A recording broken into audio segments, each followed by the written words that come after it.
कुछ कहिबो न कहिनी डेराए लगलू, अपना मौरत से काहे घबराए लगलू। देलू दिया बुताई काहे पगलू अनहरिया।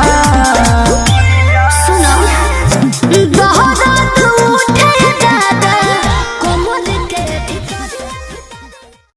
नमस्कार दोस्तों, स्वागत है आपको भोजपुरी म्यूजिक न्यूज में। रिलीज हो चुका है खेसारी लाल यादव का बहुत ही ब्लॉकबस्टर सॉन्ग दर्द उठेला। हाँ दोस्तों, इसी सॉन्ग के बारे में आज बताने वाले। जानिए किस चैनल पे सॉन्ग का वीडियो रिलीज हुआ है और कब हुआ है। चलिए दोस्तों वीडियो को स्टार्ट करते हैं। वीडियो को स्टार्ट करने से पहले दोस्तों आप लोग हमारे चैनल पर नए हो तो चैनल को सब्सक्राइब कर दे और बेल आइकन दबाना दोस्तों नहीं भूलिएगा। बहुत ही ब्लॉकबस्टर सॉन्ग रिलीज हो चुका है दर्द उठेला। खेसारी लाल यादव गाए हुए हैं एंड शिल्पी राज गाए हुए हैं। द्वित सॉन्ग है दोस्तों, बहुत ही ब्लॉकबस्टर सॉन्ग है।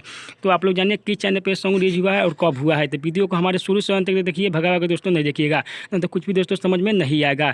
इस सॉन्ग को अभी रिलीज हुआ है फालतू इंटरटेनमेंट प्रेजेंट पर, देखिए और तहलका मचाइए। हर डीजे पे ही सॉन्ग बजने वाला है खेसारी लाल यादव का।